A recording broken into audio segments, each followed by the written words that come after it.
Hello and welcome to Business Insider with Mario Toneguzzi on YYC Business, brought to you by MegaPixx Media. Joining me today is Mark Milke, who is Executive Director of Research for the Canadian Energy Centre. Thanks again for joining us, Mark. Mario, thanks for having me as always.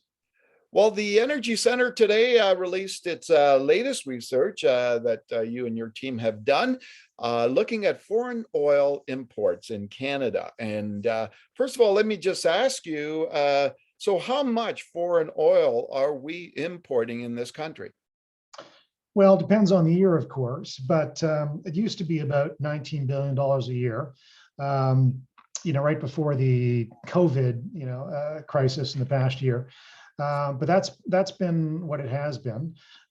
If you look back over the last 20 years, though, in terms of imports in total over the last 20 years, it amounts to about $600 billion in 2020 dollars. So we've inflation adjusted the numbers, and that's what you get, is $600 billion over the last 20 years. Who is the biggest importer and how much? Well, it is the United States, and the United States has always been, oddly enough, you'd think we ship oil down there, they ship oil back up here. But in the period that we looked at, the last 30 years, not just the last 20 years, the US has given us about $100 billion in oil. And second to that, over the last 30 years, it was Norway, which people may not know. Now, that's not true in the last 10 years. In the last 10 years, it's mainly been the United States and Saudi Arabia. But Norway and the United Kingdom used to be up there as well, at least historically, when you look at the numbers. So maybe some of the reasons why, U.S. probably simply because, the distance of where we're located. But Saudi Arabia, why are we importing so much oil from Saudi Arabia? A lot of that goes into Atlantic Canada, to a refinery in St. John. So that explains a lot of it, where their refinery is set up for lighter crude. And also, we haven't been able to get a pipeline across the country. You may recall Energy East, which was an attempt to get some Western Canadian oil into the refinery in St. John. And that $1 billion project, that's how much the company spent on it, was kiboshed several years ago, in part because of opposition from some activists, and in part because of opposition within Quebec itself. Okay, so when you look at, and speaking of Quebec, I know the answer to this, but maybe you can speak to this. So Quebec's the biggest importer of foreign oil in Canada, and how much is? Almost $230 billion in the last 30 years is how much has gone into Quebec. And if you actually look at it on a household basis as well, Canadians on average every year import about $1,000 worth of imported oil for, if you take every Canadian household. If you look at Quebec, the number is about $1,600 per year. So Quebec imports more foreign oil in the big number alone, over 200 billion in the last 3 decades, and then per household, $1,600 per household annually. That's a lot of oil. Now, look, we released this paper not to say foreign oil imports are all bad, or that it should only be Canadian oil. Look, if we took that position, then we couldn't, as Canada, export oil to the United States. We export a lot more oil down there than they send up north.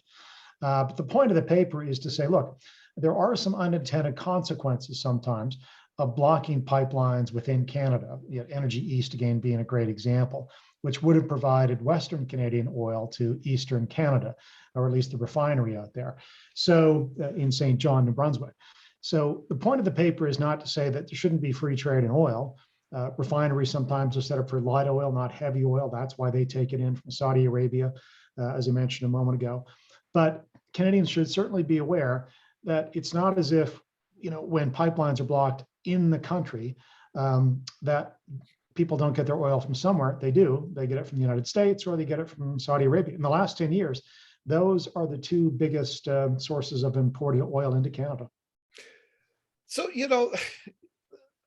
not to be political or anything, but obviously, Alberta and Albertans would feel a little bit upset by this, and the fact that we're importing so much oil from elsewhere when we have so much here. Well, it's bigger than just Alberta, of course. If you're sitting in northern British Columbia, or on the coast of British Columbia, and you're trying to get your natural gas to Asia, you've been stymied. by anti-natural gas activists and a bias against new pipelines for natural gas and LNG plants on the coast. If you're sitting in Saskatchewan, the same thing.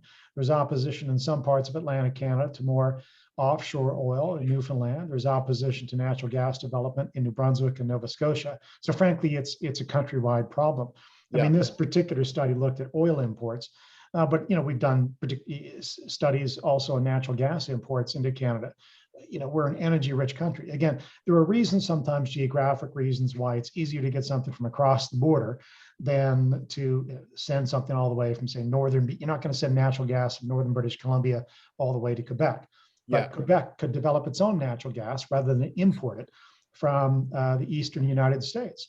So it's not just oil, natural gas. We have the same difficulties where anti-development positions in Canada and decisions prevent actual development of Canadian natural gas and Canadian oil going to our own domestic market.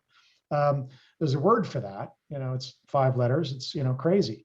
Again, we're always there's going to be some give and take. We're going to export oil and natural gas to other countries, including the United States. We're going to buy some from the United States. But there's no reason why Canadians should be hampering the oil and gas sector for domestic purposes. There would be some domestic take-up that wouldn't and shouldn't replace all imported oil, again, for reasons I've explained. But it is a bit silly, it is a bit crazy to see domestic production and pipelines hindered. Okay, super. Thanks again, Mark, for joining us. Thank you, Mario. All right, Mark Milke, Executive Director of Research for the Canadian Energy Centre based in Calgary. This has been Business Insider with Mario Toneguzzi on YYC Business, brought to you today by MegaPixx Media. Thanks for joining us.